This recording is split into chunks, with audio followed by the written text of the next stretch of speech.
We'll just do the same as yesterday, right? Yeah, sounds good. Is it just me or is the color on the screen like almost kind of sepia? Do you What? notice today the color of the actual screen itself? This What, is does it look very different? vivid blue and now it's like sepia. Yeah. And my face too. Those are two very different skin tones. This is a pretty recent headshot. I'm surprised. I think when I'm presenting in Canva, it's like looking different. Yeah, it's interesting. That's why. Okay, we're gonna wait a few minutes before we start. Okay. Those of you coming in, hello, welcome. You can turn your cameras on. We'd love to see your face, but if you can unmute yourself, mute yourself, we would greatly appreciate it.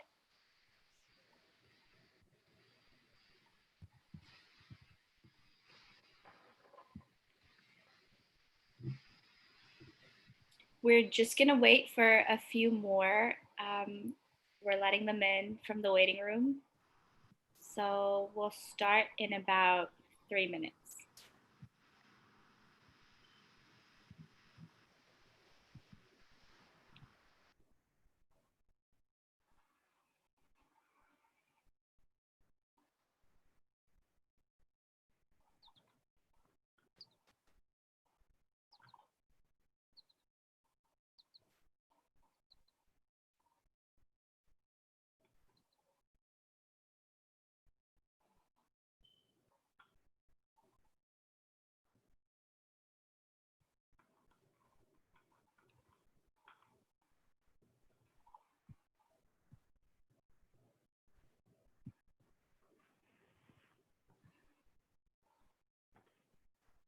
So as we're waiting, out of curiosity, if you can all hit participants, you can use the raise hand feature to answer my question, but how many of you attended our session yesterday?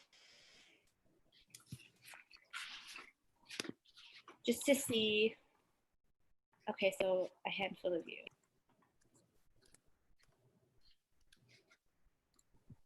Thanks, Rita.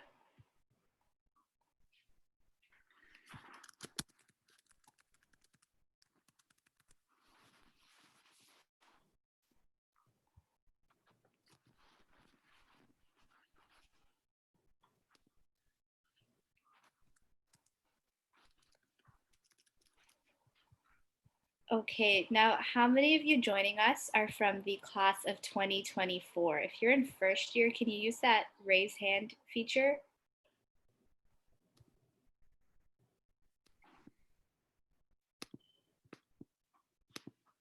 Only 3 so far. Oh, no, there's like 6. Welcome. Welcome to maybe one of your first Schulich events. Yeah.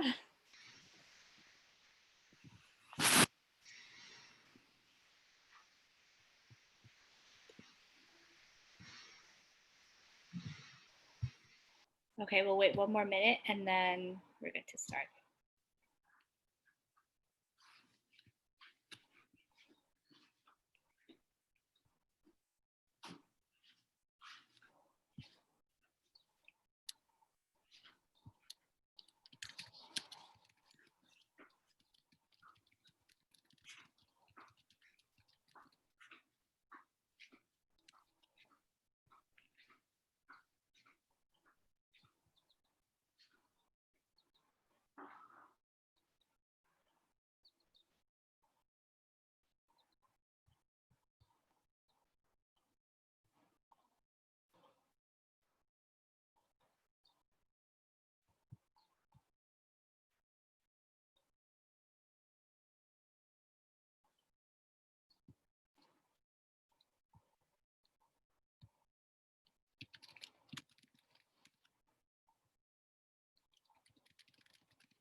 Alrighty, everyone, so we're going to get started.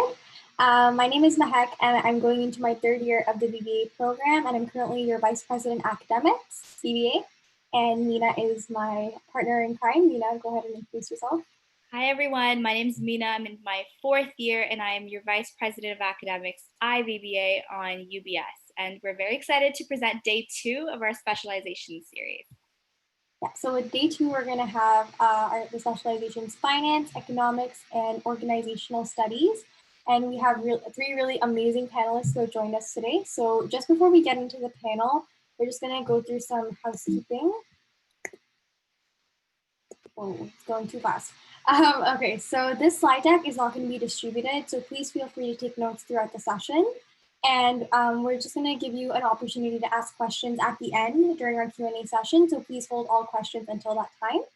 This is a public forum, so please be mindful of what you type in the chat, but we also want to make this a safe space so you can ask any, if you have a personal question, please go ahead and feel free to ask in the chat. But just before you do so, just say that I have a question and Mina and I will call on you and you can unmute yourself and ask your question. Just please ensure that you remain respectful at all times to the other participants and our panelists.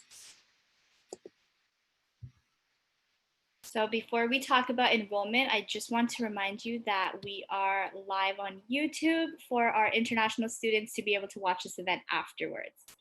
So Enrollment 101, it's going to look a little different this semester because we're all online in fall, but I wanted to point out some key things for you to notice. So number 1, your course codes this year are either going to say online, lecture, or blended. So what this means is whether you're learning synchronously or asynchronously. If you have to actually show up to your Zoom lecture at a certain time, or if you can do the course at your own pace. So online means there's no scheduled time.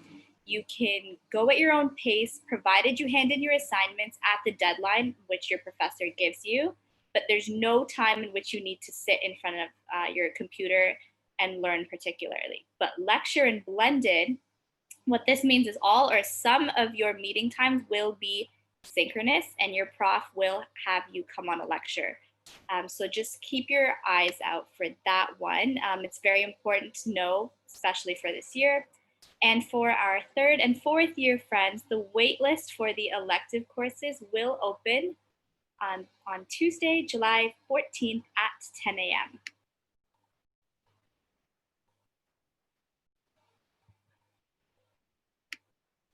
So for our BBA students, you must take SGMT 3000 in your 3rd year, but if you would like to, you can also take MGMT 4100 in your 3rd year as well. If you don't choose to take that in your 3rd year, you must have that enrolled for your final year in order to graduate.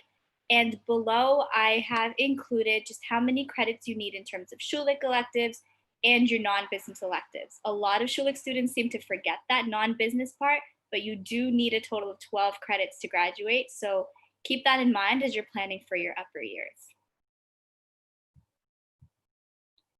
And for the IBBA students, it's very similar, but as you know, your course codes start with INTL. So you've got INTL in your 3rd year and INTL 4300 in your 4th year. Now, what differs here is your language and regionally focused courses.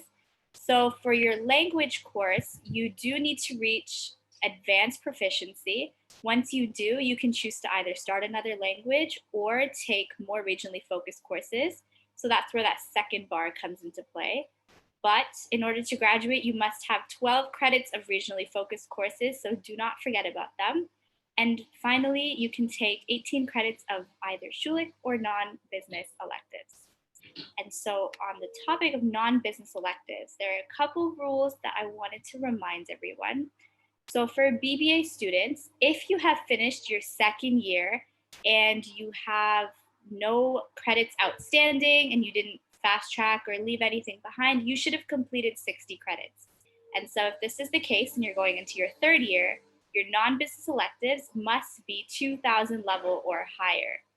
And in your 4th year, you would have completed 90 credits. And so your electives must be 3000 level or higher for BBA students in their 3rd and 4th year. But for IBBA students, the good news is you don't have this year level requirement for 12 credits. So you can take that voice and speech course you wanted to in your 4th year at the 1000 level because it will count as your non-business elective. And as you may or may not know, your year level requirements do not apply to your regionally focused courses, just for your non-business after you've taken the 12 credits. For both BBAs and IBBAs, you can start a new language that will count as a non-business elective despite whatever year level it is. So if you want to take Spanish 1000 in your 4th year, you can do so and it will count for your non-business. So moving on, here is what you came to see today. So I will pause for a second, you can screenshot it, but in order to be like Isha and have a specialization in organization studies, you must enroll in 12 credits or 4 classes of the following that you see on the screen. All of this information is available on the handbook, but we just wanted to make it very easy for you to access here. So you go ahead and screenshot it if you need to. And so moving on to the next specialization. So don't just stop your screenshotting here. Economics gets a little bit complicated. So you must enroll in at least 6 credits of the following that you see on the screen. Now these are all Schulich electives, but Schulich does have a scenario where, Mahek, can you switch to the next slide? You can choose to enroll in York electives as well. And the list is extensive. This isn't even all of the options that you can have, but you can enroll in 6 credits of these. So if you do choose to take these York University courses, they will count towards your specialization, but on your transcript, they will count as non-business electives. So all in all, you must have taken 12 credits in the econ sector, with 6 of them being from Schulich. And finally, what most of you are here for today, for finance, you can enroll in at least 12 credits of the following courses that you do see here. So I'm gonna give you a sec for you to screenshot. And yeah, I think that's enough time. Okay, so I would like each of the panelists to please introduce yourself, your year, and where you work. And we're gonna start with Isha.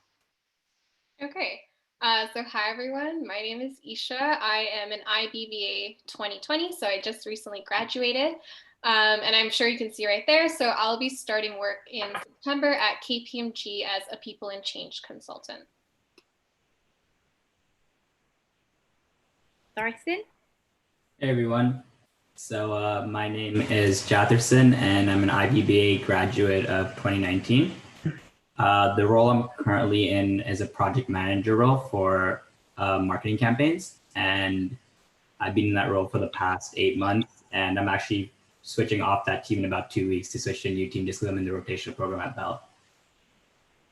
All right.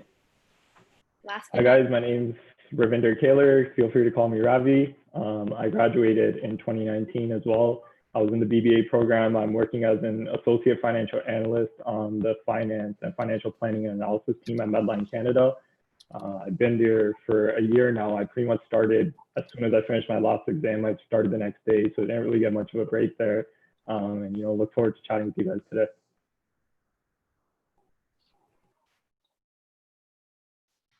All right, so now we're going to move into our panel discussion. So the first question that we want to ask all of our wonderful panelists is we want to learn a little bit more about your thought process behind choosing the specialization that you did end up pursuing at Schulich. So can you tell us a little bit about what factors influenced you to choose your specialization? So let's start with Jatherson. Cool. Factors that influence my specialization. I guess the main one is I didn't really know what I wanted to do like during my undergrad career. Like I sort of thought, okay, like maybe I'll do the accounting route. The reason I didn't choose that necessarily was just because I had a lot of interest, economics courses, strategy courses, entrepreneurship courses, even accounting. And for me, it just didn't make sense to, like in my final 2 years, to just take one specific specialization. And with the economics one, it's not that, and you only have to take 12, like 3-4 courses. So for me, it just made sense to kind of take that and do something where I can, I guess, like explore different things. It's again, just a personal, like, I don't know if passion's the right word, but definitely something just I'm interested like on the side. Like I'll watch videos when I'm bored sometimes, and it's kind of dumb. Like I'll read some books here and there. So it's more personal interest versus necessarily career oriented. But that being said, I do see the value of taking the economics degree because I can translate like a lot of the things that I learned into the way I approach some problems at work. Thank you. And now let's go to Ravinder. Right. I think, yeah, it was more like a personal choice for me as well. I think one of the biggest factors for me was kind of carrying on the family legacy. I grew up in a business-oriented family. A lot of my cousins are older than me, so a lot of them were working at accounting firms, some were in finance, and I had some family that was self-employed. So I always kind of knew I wanted to go into business, not necessarily finance. I was kind of on the accounting path for the longest time. I remember I took my first business course in grade 9, and it was an accounting course. And same thing in grade 10. And, I found I was pretty good at it and, dealing with numbers. So I was pretty set on accounting till I got to grade 12. And, I took my first finance course. And, after that, it was just like, I was good at it. And two, I liked it. Right. And I think that's the biggest advice I could give to anyone is that one, you got to like it. And two, you got to be good at it to stay in it for the long term. I think, any alumni will tell you the same thing. And finance was, I want to provide meaningful work. Not saying any other discipline doesn't do that, but finance specifically is kind of like the end reporting. And I see that on the FP&A team now. Everything kind of from anywhere from like customer service, contracts, marketing, kind of all rolls through finance at the end of the day. And we do like the month-end reporting, which we're doing right now. And again, I wanted something that was kind of exciting, challenging, like to challenge myself. And this is a very fast-paced environment. Always keeps you on your toes. And, I like that for the reason that work days do go by really quick. But at the same time, I feel like there's not enough time in the day to do all the finance work that we have. And then I guess a factor was like having a stable career, right? I think finance really provides that. And opportunities to grow is always huge in finance, and really any discipline as a whole, I think is. But personally seeing, starting kind of from the bottom of finance, there's a lot of room for growth. And I think that pretty much sums up why I chose finance as my specialization. And now let's hear from Isha. Yeah, so I think similar to Ravi, my decision kind of began in high school. So I was taking an organizational behavior course there, and it was something that I really liked and I wanted to do a little bit more of. So when I came into Schulich, there's an introductory orgs course that you take. So it's orgs 2000 for us, but I think it might have switched around a little bit later on to first year. I'm not 100% sure, but that kind of set a really good foundation. And I realized this was something that I was really interested in and I wanted to continue pursuing further and somehow integrate into my career.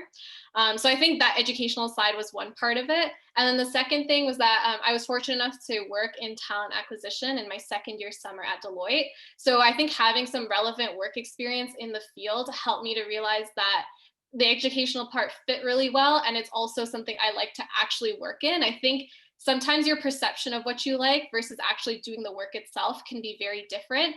So if you are able to mash the two together and make sure that the actual work is something you enjoy, then that's always definitely a really good side and a plus to choosing your specialization. So I think just combining all of that together definitely helped me to gear more towards the org side and then start taking more courses at Schulich as well.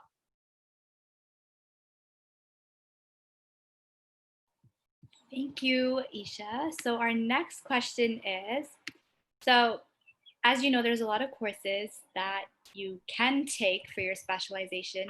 How did you know which courses were the best for you in terms of picking the courses for your specialization? Let's start with Ravinder for this one. Okay, good question, actually. For me, it was kind of like off the fly. I did make some friends that were in like their third and fourth year and kind of just, they guided me through it. So for the first question that I asked to the alumni was like, okay, what's the easiest finance course that I could take and just kind of boost my GPA and as well, put it towards my specialization. And then I remember my friend came back and he said, okay, personal finance is a really good one.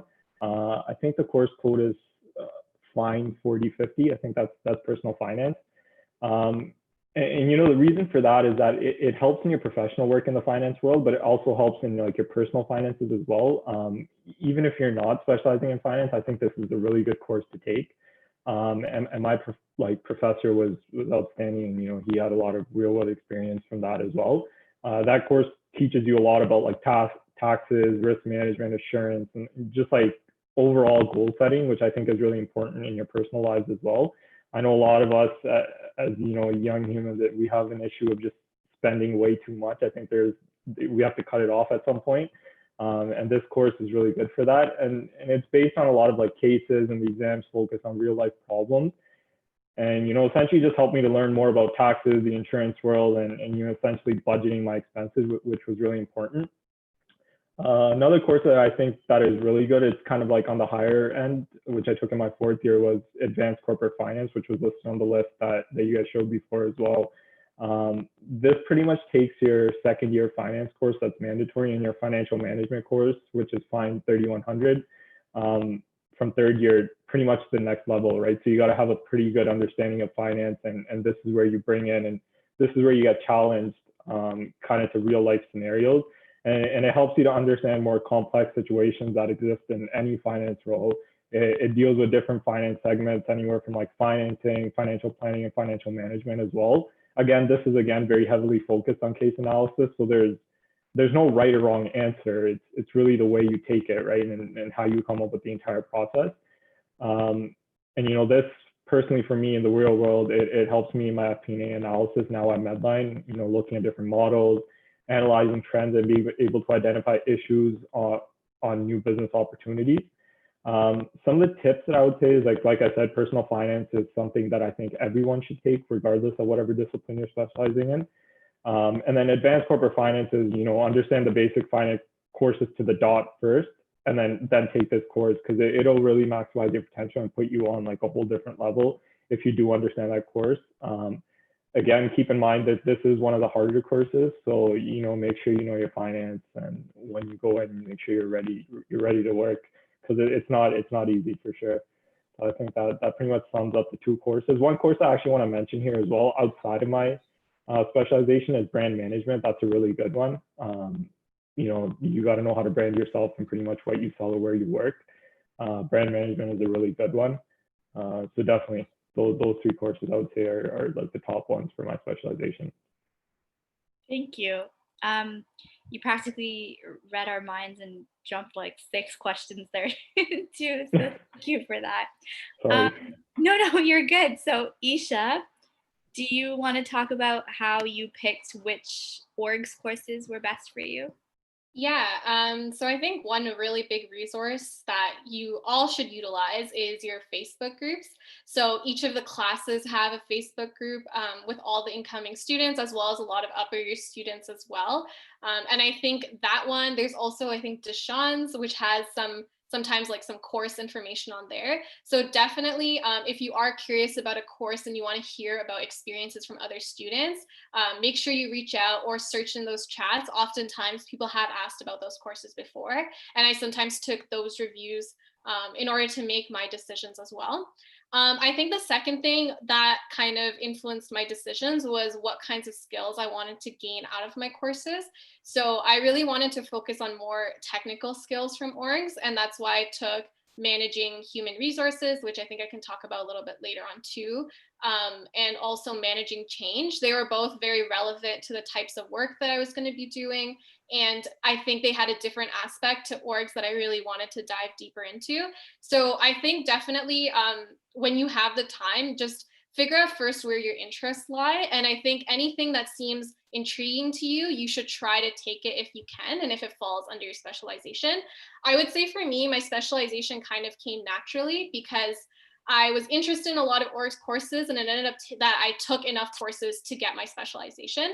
So even if you're not 100% sure, I think right off the bat, what specialization you want to go further into, just choose things that make you that pique your interest and something that you want to learn more about. And I think sometimes your specialization will just make its way with that. So that's kind of my basis for choosing a lot of the courses. It's not the most scientific method, but it worked out for me.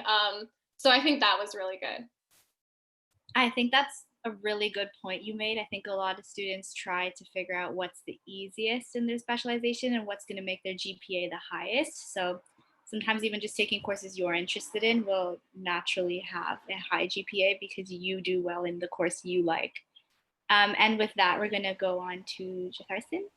Yeah, honestly, I could probably just echo everything what Isha said, but like same thing, right? Like the online groups were probably the easiest thing. Deshaun's crew, I don't know who Deshaun is, but that group was really helpful. All the group chats as well, like they're all very helpful to, I guess, just find out what course you're interested in. Some other things that I used was just talking to my like older friends, especially the ones who I wanted to progress in similar career paths. So like my friends who are maybe 2 or 3 years older, like, okay, I see that they're at this company doing this type of work and it's something that I'm interested in. So let me ask them what type of work what type of courses they took in their third and fourth. They're just trying to pick their brain. Some professors too earlier on, like in second year. So like some professors that had a good relationship that were in that department, like I'd email them and ask them for the recommendation of what courses that they should take based on what they know of me.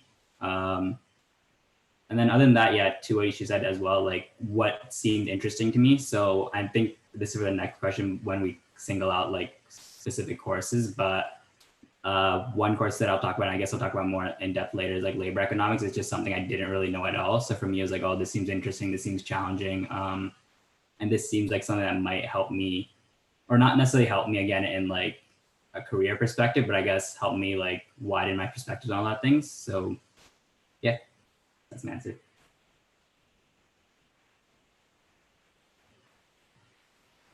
Okay, and now we're going to move into the question that some of you already answered. So now we're going to dive a little deeper into the courses that you actually took. So I think Ravinda already described 2 courses, but if you have more to talk about, definitely. But just explain what you actually did in the course, what the assignments were like, any real life skills that you were able to learn out of those courses, and any tips that you would want to provide to everyone listening in. So let's start with Isha.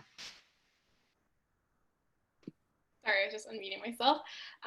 Okay, so I think the first course that I really liked, which I believe I mentioned earlier, was Managing Human Resources.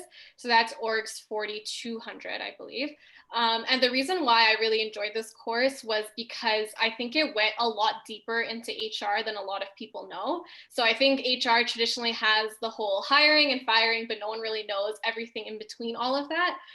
So this course for me was really exciting because it was technical and it talked a lot about different legislation and the legalities surrounding HR and orgs in general. So I think it's been a while since I've taken the course. I think there was just assignments for that, no final, 3 tests, 3 papers. And the professor was really great too. So that was some good insight over there.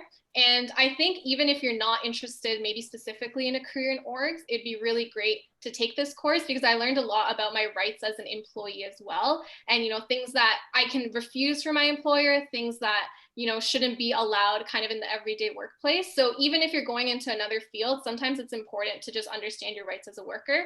So that was really cool for me. And the second course I really liked was Orgs 4500. So that's developing management skills.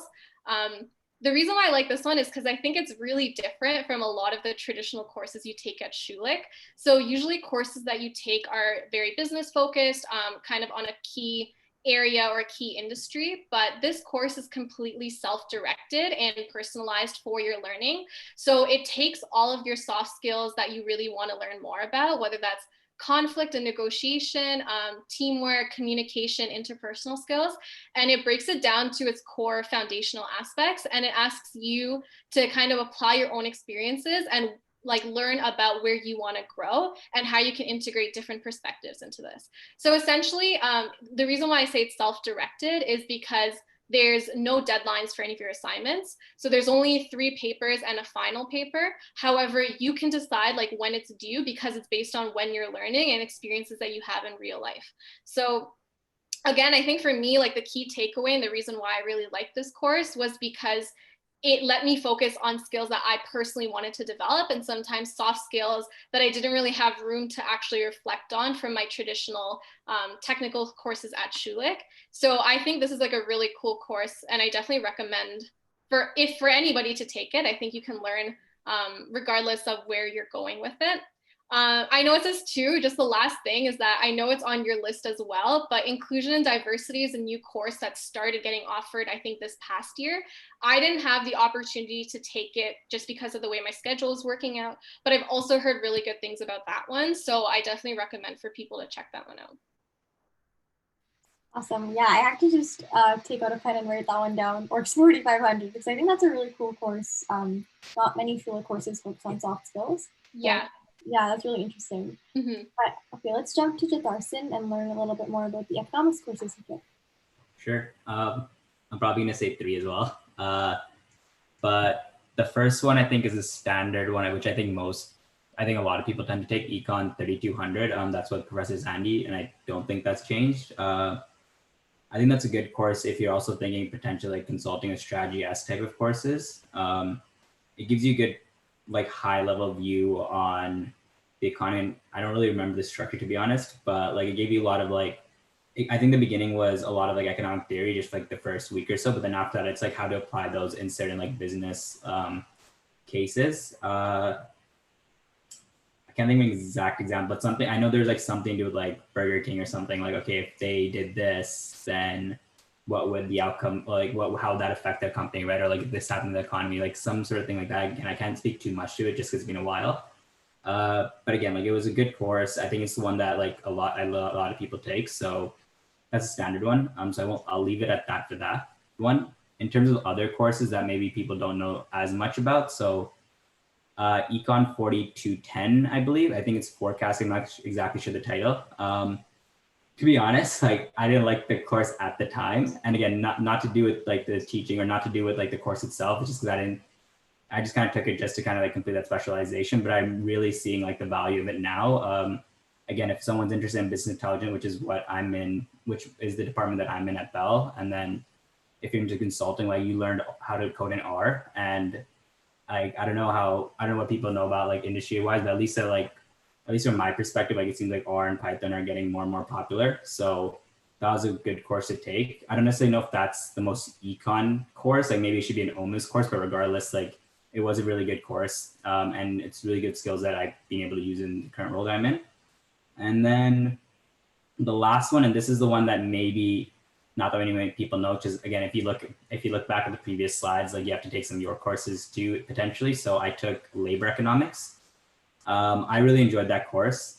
I didn't know what was going on 90% of the time. Like it was one of the most difficult courses I took like in my undergrad career. Luckily, everyone else also found it difficult. So it was good because everyone was doing bad and then they just bumped us all up. But regardless, it was like, I liked it because it just kind of like made me think about a lot of things I wouldn't think about. It was just something, it's more of an interest in something I didn't really know, right? Like there's a lot of things about like questions that, you know, our professor like brought up, like, okay, you know, like how do wages get affected if there's a mass immigration, or how does technology affect wages, or how does like employment change because of this variable, right? So there's a lot of things that made me really think about, and again, going back to what I might have said earlier, where it really taught me how to approach a problem nowadays. So again, even though the work that I'm doing in my current role isn't necessarily like directly economic related, like it makes like that course really taught me a lot about, okay, how do I approach a problem and how does like one variable affect the entire like project or scope of whatever I'm doing. So definitely recommend that course. Don't take it if you're trying to get a 9, but it is a good course if you want to like get a good learning experience. And then 2 non-economic courses I just want to give a shout out to is Entra 4400. Like I really like that course. And then personal finance, like Ravinder mentioned earlier. It's so funny how this coding course is coming up in all of our discussions, because we had another panelist yesterday who said that she actually regretted not taking that course. So I think it's definitely one that we can recommend. Yeah, I wish I paid more attention to that course, but good course. Yeah. And Ravinder, do you want to add anything to the course that you were talking about earlier? Yeah, I mean, I already kind of mentioned it, but yeah, I'll add in some stuff. You know, just to kind of bounce off of what Jefferson was saying, like a lot of the courses at the time were kind of difficult, and you know, I didn't really see any value. But being in the workforce for a year now, I'm seeing the value coming out.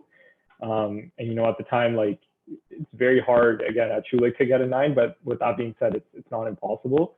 But, you know, at the time it was like, okay, like what am I dealing with right now? And, you know, you see those skills that you learn in those courses come out once you actually get into the workforce and you start appreciating those. But yeah, like not really much to add from what I said previously. I think like personal finance is really for everyone. You got to know how to budget and everything. And then like your mandatory finance courses, right? You take your second year corporate finance course. I don't know if that's changed to first year now. I know the curriculum's kind of changed around. But then you have like your advanced corporate finance, your financial management. And again, like go on all these like Facebook pages that they have, like, you know, go look at the comments that alumni are saying. Like they always have very insightful comments, and some of them do write paragraphs on Facebook. So, you know, I'm sure you get really good insight from that.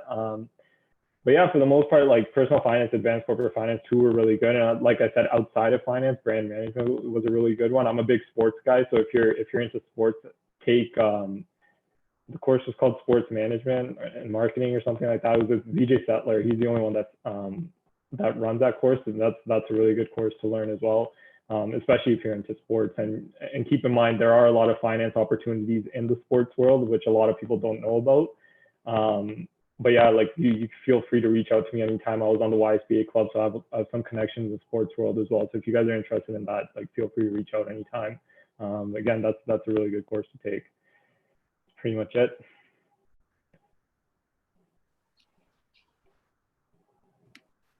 All right, so this is more of an opportunity to talk about what you do or what you are going to be doing full time. So what career pathway were you hoping to follow with your specialization, and does it align with what you're currently doing right now?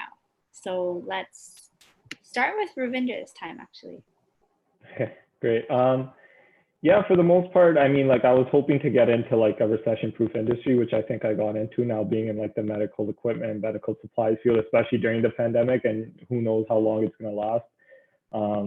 You know, pretty much that was kind of like the main thing is, right? Because I know a lot of people, I see it on LinkedIn all the time, like people are getting laid off, or they're just getting let go by their companies, right? So I'm very fortunate, feel very blessed to be in a company that is recession-proof. And you know, like I wanted to want exposure to teams outside of just finance to really maximize my potential. Because like again, like I specialized in finance at Schulich, but again, I took a lot of other courses in my third and fourth year. So I actually have a marketing specialization too, just because you only need 4 courses. I took some orgs classes as well. So you know, kind of want exposure to something outside of finance. And I think finance, especially at Medline Canada, is something that touches every point on the floor, which is really important. I'm happy that it does that.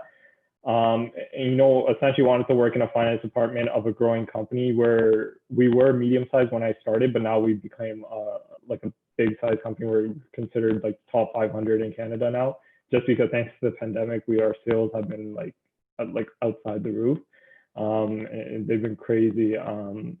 But yeah, the one thing that I do kind of regret, kind of goes back to the last point, is that if you are going into finance, I would really recommend taking some accounting courses, because they do complement, you know, the finance specialization really well. Kind of when I first started my job at Medline Canada, I was more on the balance sheet side. So, you know, working with like month-end reconciliations, a lot of rebates related stuff, which would have been nice if I had taken accounting courses. Again, like it was very basic accounting, so like I already understood it from the first and second year accounting. But that's something that I would recommend. Definitely take accounting courses. I think a good one is tax as well. Sorry, I'm going back to the question now from previously, but yeah, for the most part, I'm satisfied with where I am. There's a lot of growing opportunities within the team. I'm shifting more to like the FP&A side now, and you know, looking more at like forecasting, budgeting, and you know, hope to grow with the company as much as I can. But yeah, overall satisfied and you know, kind of where I want to be 1 year in.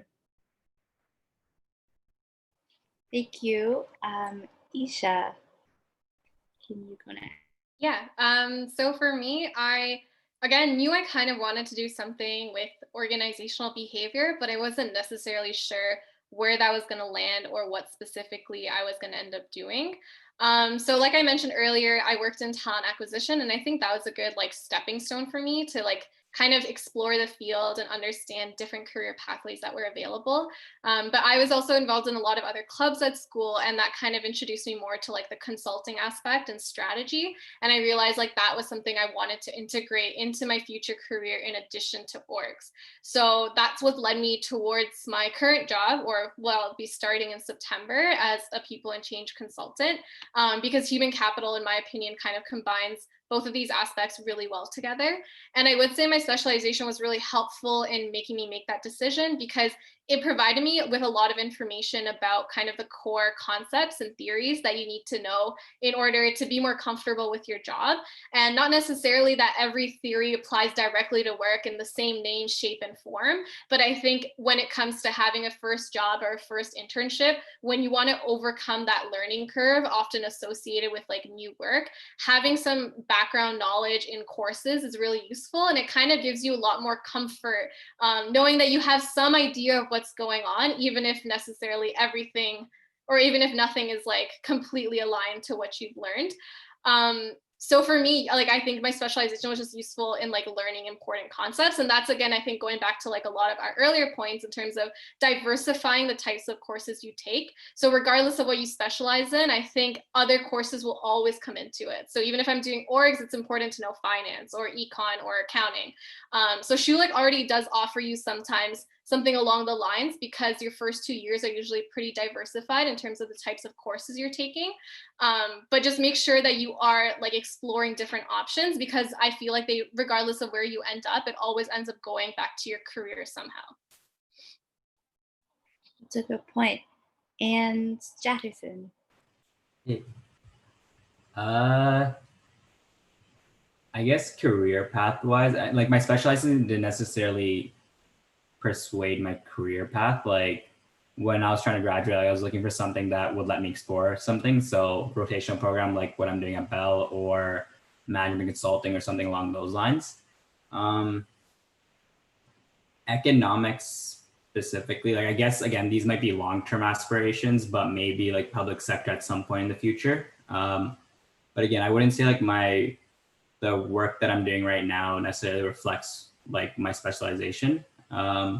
That being said, like I took other courses that did reflect it. And again, like I said before, like the work that I'm doing right now, like again, it doesn't have like a lot of economic theories, or I'm not doing a lot of like these like analysis. But that being said, like it taught me how to approach like a situation and how to approach a framework and how to like solve a problem. But again, it's not necessarily like I'm applying the exact same things.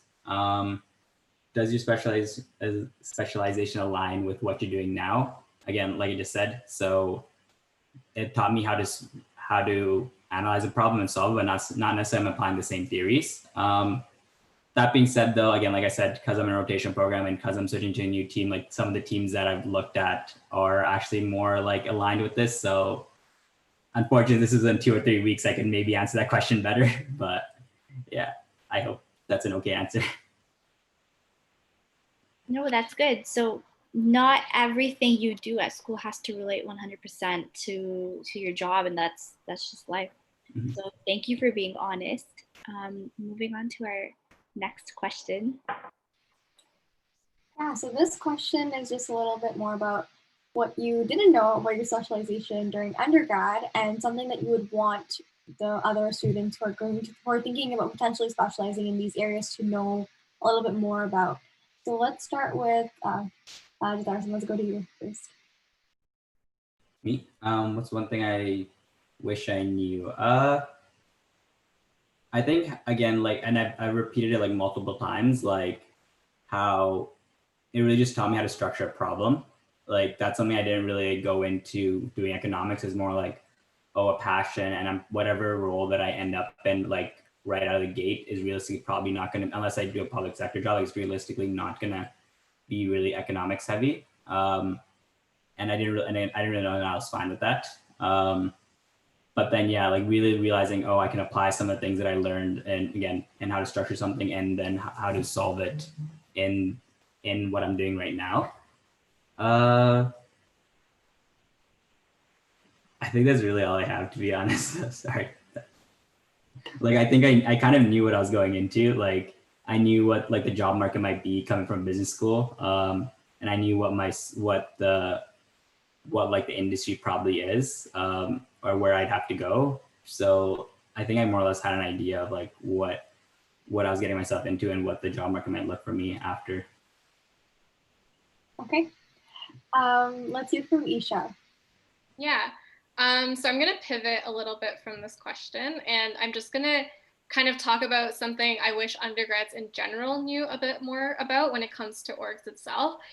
So I guess for those of you currently in Schulich, some of you may have heard this, but there's a lot of common perceptions, I think, at the undergrad level that orgs is sometimes like a fluff area, and that there's really like no relevant application of what you learn in orgs to your actual job that you continue to pursue later on. So that's, I think, one thing that I hope continues to change. And it's something that I wish a lot more undergrads knew, was that orgs is actually extremely relevant, in my opinion, to, again, a lot of different careers. I think I've mentioned this before, but I feel like orgs kind of relates, again, beyond just hiring and firing, but it's interrelated into a lot of reasons as to why you decide to stay at a job, as well as why you decide to maybe leave a company and go into something else. So whether that's like your corporate culture, whether that means like automation kicking you out of your job. Unfortunately, like the reality for some people is that their jobs get replaced by computers, but orgs is talking about balancing it. Or it could be navigating client conversations, working in teams, conflict, and dealing with that. Again, I think the topics that are covered in a lot of orgs courses really affect your life more than you may realize. And in my opinion, organization studies is such a perfect blend and intersection of business and psychology. So I think it's really important to understand how people work, especially when you're always working with people, regardless of the job you're in. So that's something I hope that continues to change as like more alumni go into different fields with orgs, or just talk about orgs and specialize in it, is that there's a lot more to this field and this industry that sometimes people initially realize. I think that's a really good point. I mean, either we're starting our own business or working for someone else's business, so it's really important to have those, all like to learn about where everything meets in business. I think orgs really covers that. So let's go to Ravinder and hear about finance. Yeah, I just want to second that to Isha's point. Like orgs is really important. I did take a lot of orgs courses. I think I took 3, you know, so I was really close to the specialization for that as well. But yeah, no, I definitely second that. So we at Medline actually on the finance team have lunch and learn. So we have once a month where we do, you know, a lunch and learn topic where it's non-finance related. And it's funny, like one of them what we did was change management, and I had taken the change management course, so I just pretty much took all the slides and just presented it to them in our lunch and learn. So yeah, definitely like look into the org courses, but more finance related. Something that I wish I knew in undergrad was, you know, finance opens doors for a lot of jobs, and like I mentioned before, finance is kind of like the end reporting, so everything is interconnected. Everything rolls into finance at the end of the day, whether it's, you know, contracts, marketing, customer service, anything that I pretty much mentioned before. So I kind of wish I had like that open mind when I first started the career, because I know I was like, I deal with a lot of different departments, and they were like, yeah, maybe you should consider like sales, or, you know, try going into like marketing and whatnot. And I was like, no, I'm set on finance. And that's something that you should keep, you know, you could always change your career path at any point, and whether it's, you know, if it's providing you with opportunities to grow. So I would really recommend that. I wish I kind of knew that, because I, you know, in undergrad, I was like, okay, finance is the only way, get my designation and go, you know, just move up in finance. Another thing that I want to mention here is that companies nowadays look for people with software skills. So especially in finance, you got to know your Excel, especially because you're dealing with a lot of big data. Like my role specifically as a financial analyst, I work on Excel sheets all day long, like multiple Excel sheets, like with a lot of big data, which are just, you know, run from the system, and then I got to manipulate them however I want to see the information. Another thing that I want to mention here is there's a system called, or software called Alteryx.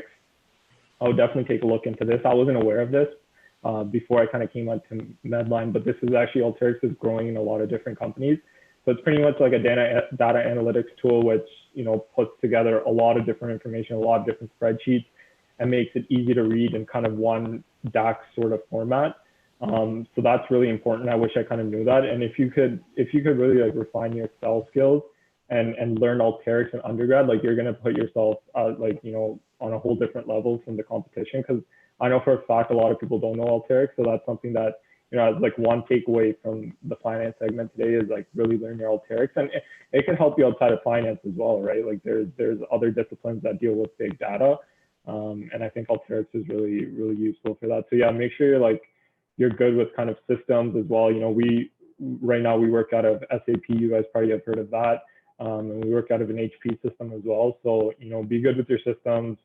And again, like, you know, you're dealing with numbers all day, so make sure you're ready to look at big data sets and pretty much just toss your head around numbers all day. So if that's what you like, then finance is the way for you. But yeah, just be good with your software. I think that's something that I wish I kind of knew.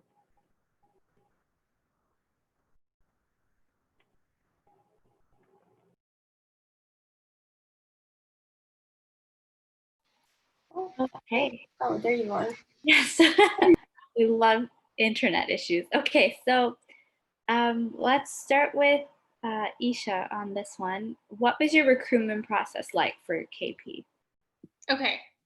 So I guess the recruitment process for KPMG is pretty synonymous to the recruitment process for most consulting companies. So if consulting is kind of like the route you're planning on taking, I'm sure this will apply to most of you, if not all of you. So I'll try to like break this down like very easily, but how it works for consulting is that there's 2 rounds in your interviews typically, or 2 components, I'll say, to your interview. There's the case component, and then there's the behavioral component. So for me specifically at KPMG, there was 2 rounds of this. So there was like the case behavioral first round, and the second round again was a case behavioral, but with senior managers at the firm. So the case component of consulting is something that a lot of students who are interested in the consulting career have to start prepping very early on. And I know a lot of other industries have also began integrating cases into their recruitment process. So this is not just for consulting, this is for a lot of different companies. And usually you can find case books online or from upper year students, and people will typically begin around August/September to begin their case prep process. So that was something I did as well. So starting around September, I was casing with partners and upper year students up until the recruitment process. So in December is when apps open up usually for most firms, and that's when you actually apply. And then between late December to early February can be your interview process. So most students usually are recruiting with a couple of firms. So you usually have these same components and these cases and behaviorals happening with a couple of different companies at once. And then for me personally with KPMG, I had wrapped up around mid-February with my recruitment process. One thing I'll add too is that I did my recruitment on exchange. So I was actually in Paris when I was going through consulting recruitment. And I definitely do not recommend that for most people.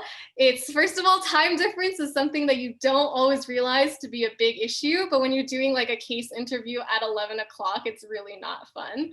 And also like working with a screen, obviously that's something that's been changing right now considering the entire COVID situation. However, typically interviewing online versus in person can have different, I guess, caveats to it, but also different advantages and disadvantages that you should consider. For you guys, I guess, because interviewing may be online for a little bit moving forward, I think just based off personal experience, one thing that I'd really recommend is if you are going through the case interview process, like practice. I know it sounds kind of silly, but practice writing down your answers for your case and like holding it up to the screen so you understand like how big or how small it is, so that the other person can kind of see your answers and understand your process and your thoughts.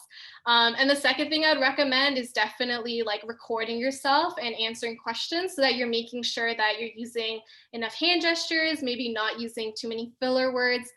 Again, a lot of different things that you might not realize are important, but can stand out a little bit more when you're going through an online recruitment process, which again, I think might be relevant to a lot more people right now. So that was, I guess, a snapshot of my recruitment process. But again, if anyone does have further questions later on, like I'd love to answer them. Thank you. Ravinder, how was the recruitment process like for you? Yeah, so for Medline Canada specifically, it wasn't like, it was in terms of weeks. It wasn't like Isha where it like took months to do it. And it was like a little bit of a later recruitment process there. But again, a lot of finance jobs do start recruiting like a year before, where they, you know, they recruit for the next summer. So a lot of jobs are like that. But I'll talk about like my Medline experience. So, kind of just saw the posting, applied to it. And then the first thing that I actually did was I reached out to the HR hiring manager on LinkedIn, just sending a note saying, hey, I applied, I'm really interested in it.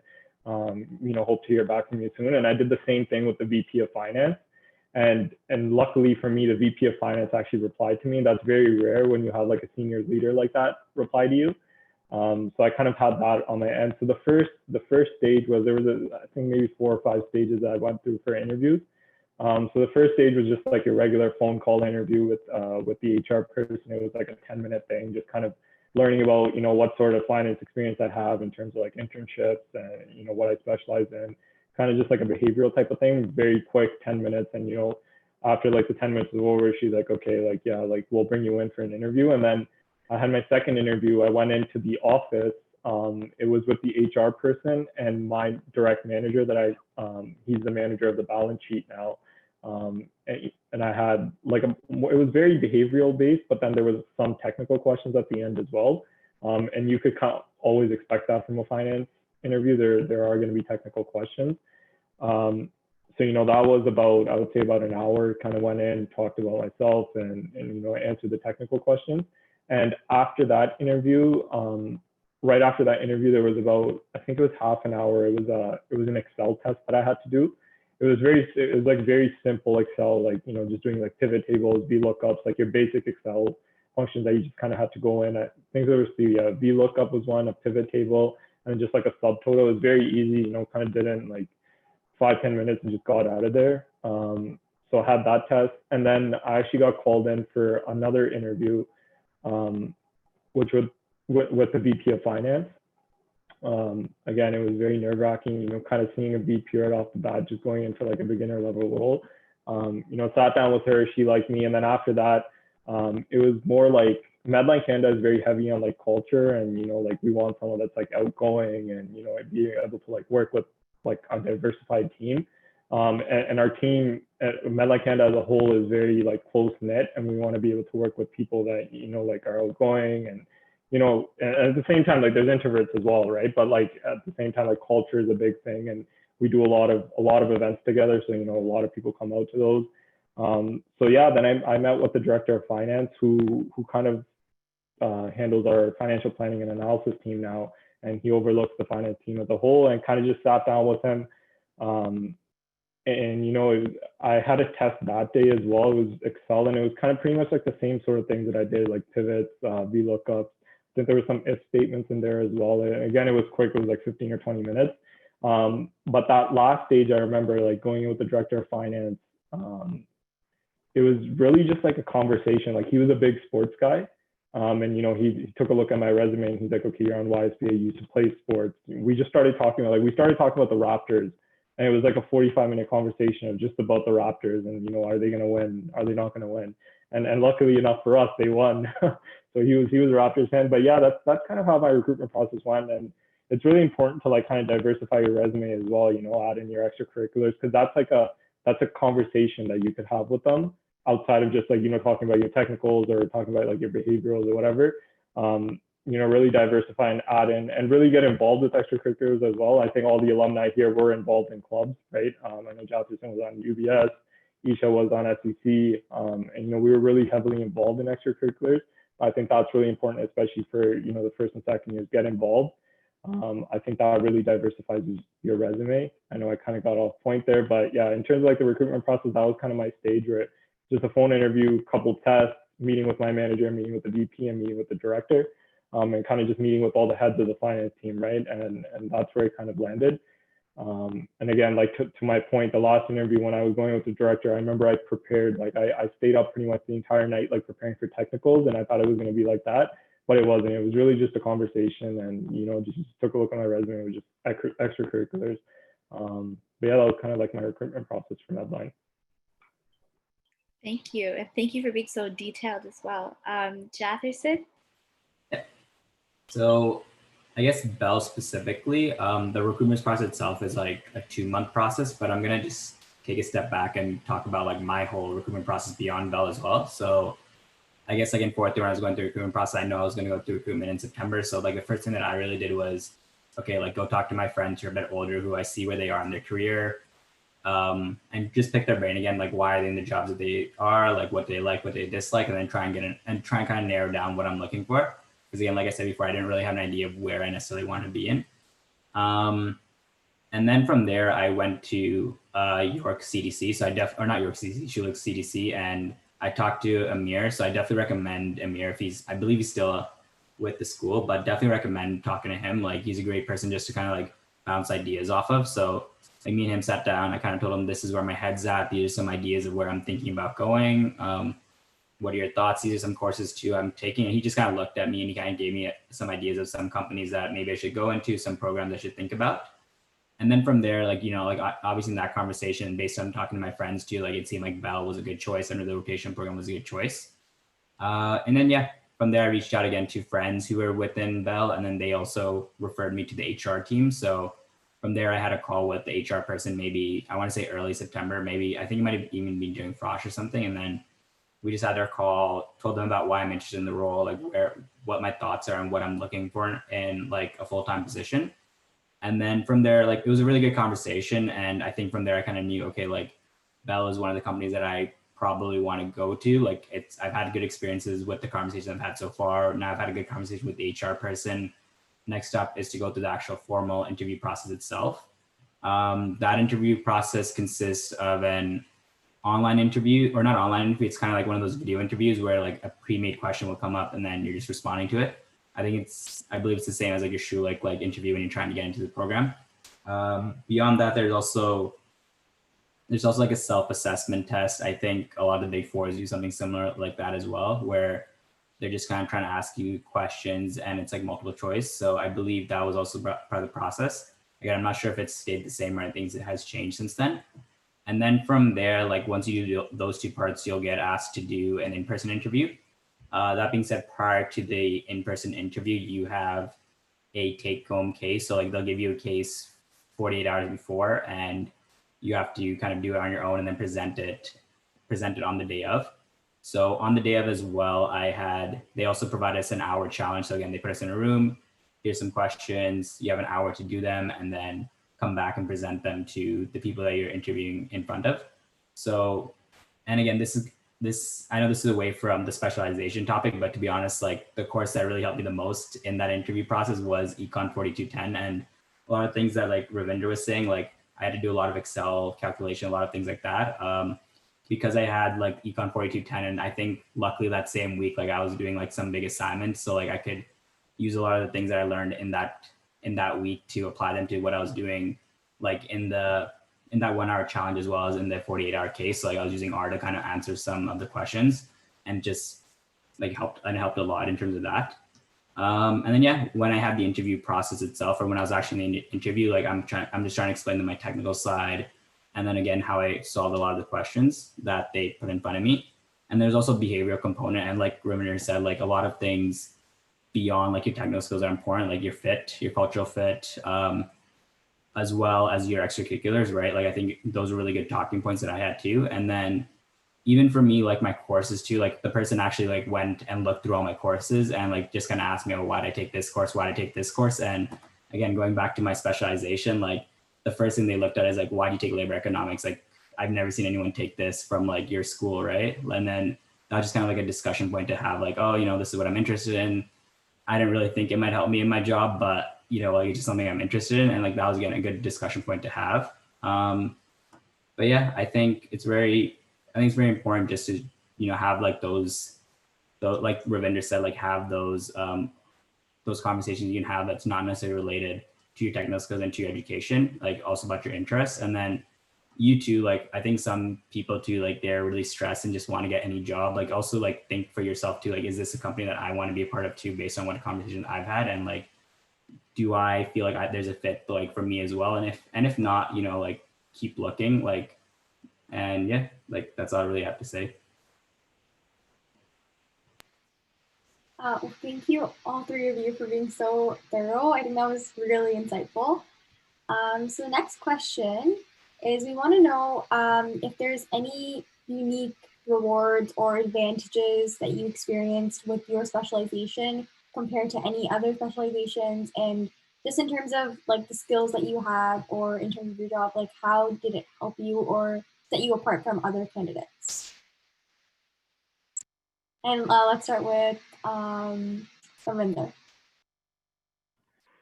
Great. I was just thinking about this actually. Good question. Actually, what is one you experienced with it? I think I mean I mentioned it before as well, right? Like finance is kind of everything rolls through finance. I think that's the one unique reward that you have is you kind of got to know pretty much everything, right? From your accounting, marketing, or economics, and it kind of all rolls through finance. And I think maybe compared to the other disciplines, I think that's where finance kind of stands out. Again, not bashing on the other disciplines, but I think that's just the reality of finance. It kind of just rolls through. I think that's the biggest reward you have. And when you go in for an interview with finance, they kind of know that you're well-rounded. You understand pretty much all the disciplines. And just as like a personal experience from that I have working here now, is that like I said before, I work with every single department. We give them reporting on pretty much anything that they have, whether it's marketing, on what they're selling, what they need to sell more, or whether it's customer service, like incoming calls and all that other stuff. Regardless of like forecasting, budgeting, I think it all rolls into one. And I think that's kind of the one big unique reward that I would mention. Sorry, that was kind of a bad answer, but but I think that's the one thing that I could think of. All right, and let's hear from Isha. Yeah. So for me, I don't think it was my specialization as a whole, maybe that gave me something specific that kind of set me apart. It was more so, I think, specific courses that I took within my specialization that helped me set myself apart from others. So one of them, for example, was developing, I think it's like cross-cultural communication. I took it on exchange, but it was something that applied to my specialization. So when I was going in for my interviews at KPMG, by like going in obviously on Skype, I think it was really fun to talk about being in a cross-cultural communication course, because that's something that's really relevant to human capital, and especially because our problems are usually global, and the workforce is globalizing, so you're working with people from different backgrounds, from different countries. Having like courses like specific to my job and that were very applicable gave me more conversation points. And it helped me to talk about why I was interested in this field. And it made sense because it seemed like the courses that I were taking were relevant to this job, and that this was kind of the path I'd always been gearing towards. So I guess interviewers saw it as not maybe a last minute decision I was making, but more so something I've been preparing for in advance. So definitely, I think be strategic with the courses you choose, even within your specialization. Like I know for econ, there's so many options you can choose from. So like JP said, like, he took labor economics, I believe, and like that was really useful for him in his interview process. So be selective in the courses you take to make sure like you can help to create a story for you.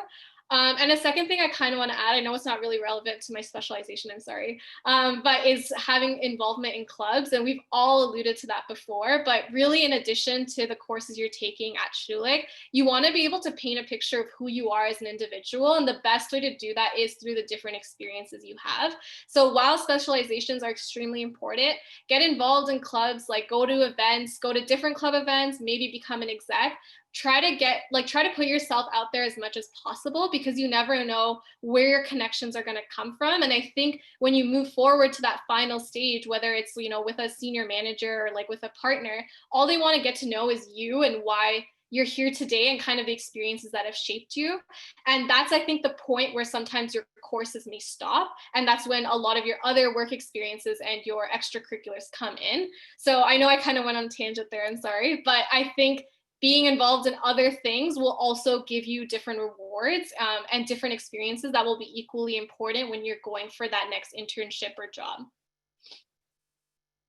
I think you make a really good point there, and that is one of our next questions about extracurriculars, but you touched on that, so that's great. And let's hear from Ditharsan. Okay. Yeah, so I guess like one unique thing about the econ specialization, and it's not necessarily just econ, but like I think some other specializations have the similar quality. Like for example, like a strategy, specialized would probably give you the same thing. I think orgs would give you the same thing. Correct me if I'm wrong, Ravinder. I don't know if finance would too, but again, like let me know if I'm wrong, because I just haven't taken any finance courses. But like econ's like very high level. A lot of the things that you're really learning, like it's very like like it's looking at the whole economy. It's looking at like very big problems, not necessarily like you're looking at every like small little detail. And again, which is nothing good or bad about it, but I think one thing that I liked about that, it really provides me a good picture when I'm trying to like, when I'm in my current role. So again, like I'm a project manager, so a lot of the work that I'm doing is more implementation related. So I'm not the decision maker in terms of like the strategy of, say, like something we're doing, right? I'm more in terms of like, okay, the strategy has already been set and I'm in charge of implementing it. But that being said, like, because I took a lot of econ course, I think I have a really high level understanding of like some things. So again, like I'm not in those conversations, but sometimes I'm mentioning to my senior manager, I'm messaging into someone else like, hey, like, you know, like if we do this, like, how's it going to affect our market? Or, you know, again, because we're in telco, you know, we're in oligopoly. So, you know, what if we do this? How's this going to affect, like, how's Rogers going to react? How's Telus going to react? You know, like like, what if this happens? Like, you know, like I think econ provided me a lot of those kind of thoughts. Like, again, it's not directly related to the role that I'm in, but it just provides me that extra like thing I can bring up, an extra like value I can add when I'm talking to certain things that I'm involved in right now. And then also with like, again, like I said before, like I'm going through the process of like finding my second rotation right now as well. I think it's given me good conversations to have, again, like with COVID and stuff, I can have like really high level conversations with some of like the managers right now, and like what I'm kind of looking for, again, like in terms of like what kind of things that I can provide. So I think that's one thing that I really like about econ, is just like it provides that very high level thought process of like how to go about like a situation.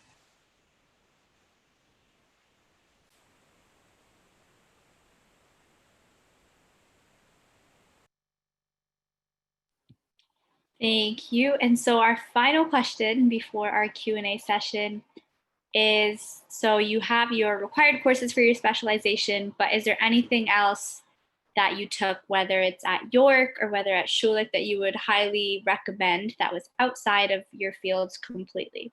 So I know, Ravinder, you mentioned brand management, but if there's anything else, you can start off this time. Sure. Yeah, so I mean, like I said, brand management is a really good one. And, you know, there's a lot of different angles that you look at when you're looking at a business. I think that course provides like a very good high overview of that. Another one that I actually mentioned before was the sports management course, which again, like for me, like I'm big into sports. So if you're into sports, that's one that I really recommend taking. So those are both Schulich courses. Outside of Schulich, I mean, I took like random electives. Like I took psychology, which was like an easy one. I think it's really important to understand how like a person's brain works and how they react to certain situations. Again, that's kind of like an org thing as well. So it complements like an org kind of specialization really well. I think for really anything, that course is really good. And again, it was an easy course that I took, I think in first year, maybe second year. So yeah, I think those three courses I think are really, really, really good, especially if you're interested in kind of those sort of segments.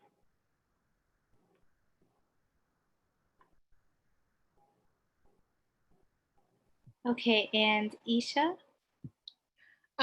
So for me, I guess I'll talk about one Schulich course first outside my specialization that I liked. So that was supply chain management, which is an OMIS course. Course code escapes me, but supply chain I think was a really, really useful course. It is extremely technical, and I think there's a lot of assignments. I know we had cases due every week, and there was a midterm and a final. So be prepared to put in some work into that course. But I think for me, like the theories and the textbook was really, really useful, and kind of understanding everything from raw materials to the finished product. I know it sounds really simple in our heads, but going through each stage of the process and the entire course itself was something that I found very useful and relevant into other courses that I took, because I had that background knowledge. And it also helped me a lot in different case comps as well as during my internship. So supply chain is definitely a course that I really recommend, but if you're looking for a GPA booster, it's definitely not it. So obviously like plan strategically in terms of how you want to take that if you do decide to. In terms of an outside Schulich elective, so I'm an IBBA, I think I mentioned. So when I finished my French specialization, instead of taking a regionally focused course, I ended up taking another language, and that was ASL 1000, so American Sign Language. And for any IBBAs here, or if in general you're interested in taking a language, I think definitely like take more language courses. They're really interesting. And American Sign Language for me was really fun because the professor himself is actually deaf. So we couldn't communicate actually verbally. It was all through signs. So I was learning signs while I was also using them. And beyond just learning ASL in a different language, I think it really challenges your critical thinking skills, because that basic privilege that we have of just being able to communicate verbally is automatically taken away from you in the classroom. So it really helped me to think outside the box and critically. My professor's name was Chris Welsh. So if you get him, he's really awesome and he's really fun. So yeah, I think ASL was a really fun course that I'd recommend. I feel like that question was just low-key for me, and then you answered all of them. I am IBBA taking both of those courses this year, so thank you for that. Jathersid, do you have anything to add? Yeah, courses outside of my elective side, Ravinder already talked about this with personal finance, like definitely recommended. I think everyone should take that course, just because like you need to know how to balance your own, manage your own finances. So 100% recommend that course. I don't think I really need to say too much beyond that. In terms of other courses, Entre 4400. So that's a course where you're working with a startup. So you're put in a team of, I think we had a group of 3, and then we have a startup, and you're basically, they come with a problem, and you have the whole course to provide them like a recommendation. So it's sort of like consulting-esque. Definitely recommend it. It's a different work environment than most courses. Like you don't really have lectures, to be honest. Like you have like 2 lectures, but most of it's you're doing work, and then you have to do a follow-up with the professor in charge, and then just tell them where you're at and what are next steps, as well as with your partners, with your startup partner. I also liked it because like it's a joint MBA course as well. So it's kind of cool just to like be in this course with the MBA students and see what their thought process is with kind of resolving some issues they have with their startup that they have. So definitely recommend that course. Another course, and the last one, this one isn't technically an elective, I think, but if you have a good relation with a professor, like I definitely recommend doing an independent study. So I did an independent study in my final semester with Mike Valente, and you really just have to go to your professor and tell them, this is my thought of what I want to do, and this is how I want to approach it. So like me and Mike talked about it for maybe like 2 or 3 months before about what I want to do and what the plan is. And basically I was kind of creating a business plan. And then we were just kind of doing that for the next like 4 months. And again, same thing. Like I liked that course because again, it was a different format than what I've had before. It also forced me to hold myself accountable because there weren't any assignments, right? And Mike wasn't checking up on me. It was just finish your work, finish it by these dates, but I'm not going to check up on you. It's up to you. And if like at the end, if like in April, like I check out that you didn't do anything, I'm just going to give you like, I'm just going to fail you, right? So it's like really up to me to do all the work and really up to me to like give myself that self-motivation. So I definitely recommend that courses, or I definitely recommend thinking about doing an independent study as well. Okay, and so with that, we're gonna open it up to our Q&A. So I did have someone message me. So Mahad, do you wanna unmute yourself and ask the first question?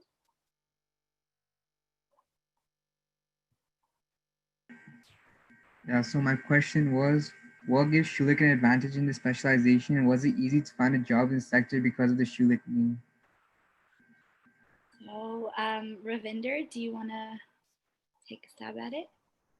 Yeah, sure. So pretty much the advantage of Schulich, right, in the specialization. So, I mean, if you go back a few years, Schulich wasn't as big on finance. Like Schulich is known as, in my opinion, like an accounting and marketing sort of school. We're very heavily focused there.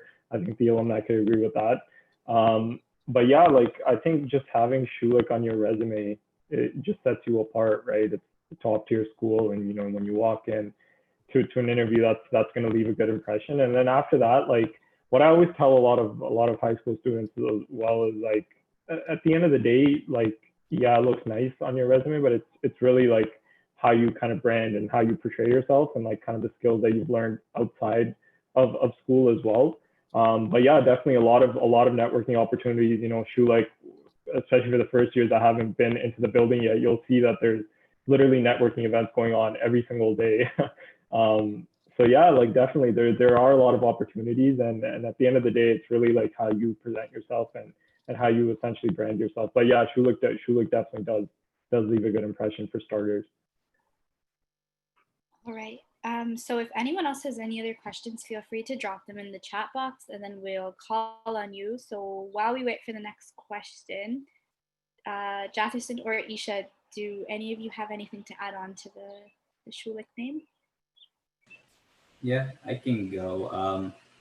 I probably like literally echo what Ravinder said. Like I think Schulich gives you a good, like it's a good like quick like thing. Like say like someone's looking at your resume or someone's looking at your LinkedIn profile, like they like quickly look and they're like, oh, Schulich, okay. So like you kind of have an idea of like what a typical Schulich student is. And again, like Schulich offers a lot of opportunities. Like there's so many networking events, there's so many clubs out here, and compared to some like my friends, I know some schools that they went to, like they don't have as much like opportunity. But that being said, like Ravinder said, like if you like the name will like be a good like starting point, and the networking opportunities are a great starting point. But it's really up to you. Like you can be a Schulich, but if you're not really like working hard or anything, and you're not really like going out there, like it's not going to help you long term. Like you really have to put yourself out there. You really have to work on your brand and what you're trying to convey to whoever you're trying to talk to, whether it's like a manager, recruiter, etc. That's a good point. Kunal, can you unmute yourself, please? So my question is, did like other jobs in your first, second year help you in picking some of your courses and lead you where you guys are today? Isha, do you want to answer that one? Sorry, just to confirm, so that was like other courses or like jobs that we've done that helped us like to where we are?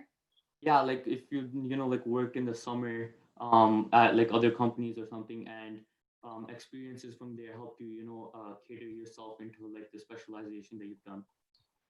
Okay, yeah, for sure. So yeah, I can talk on that, I guess, because I kind of went from one company in the Big Four to another.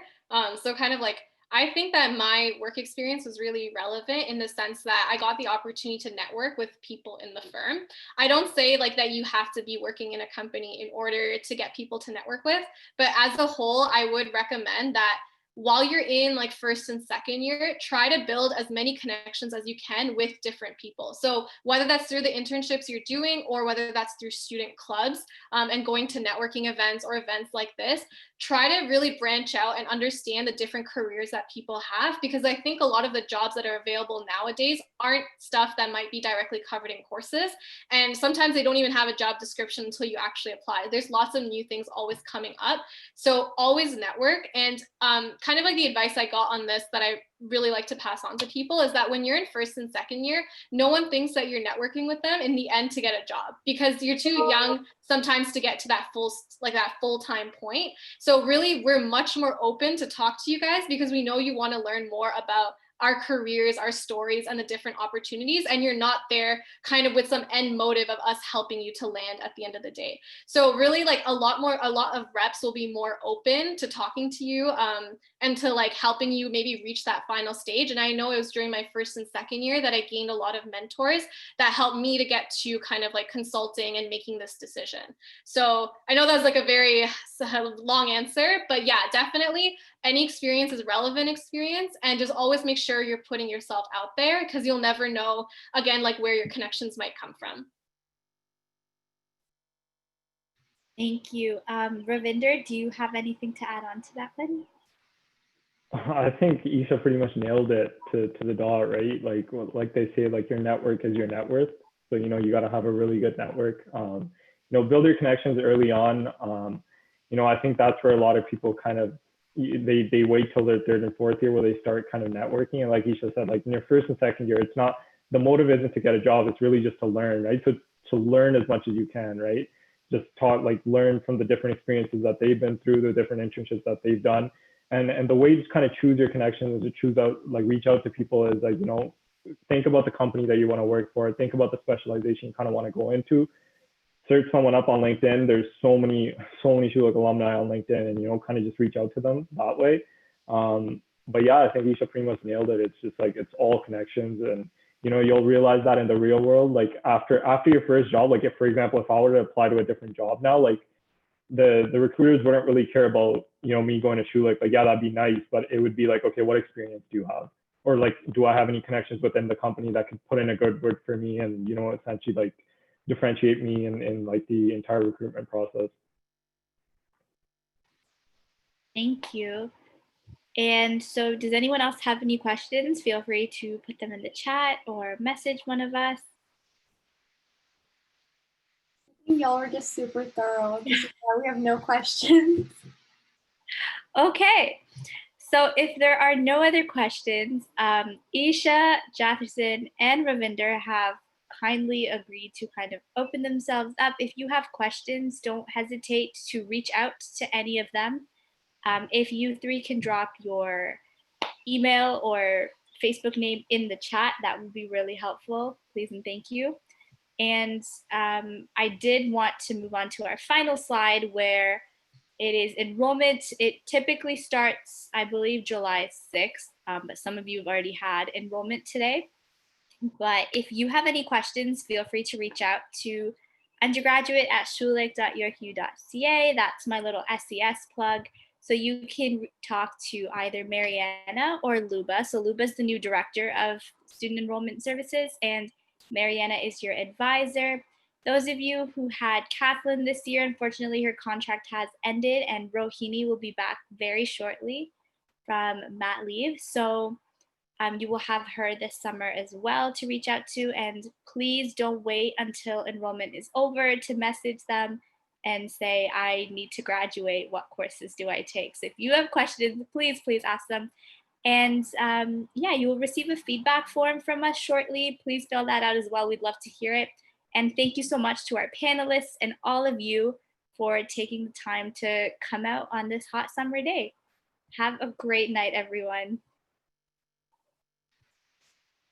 Thank you so much. We look forward to seeing you at the rest of our events this week. Bye.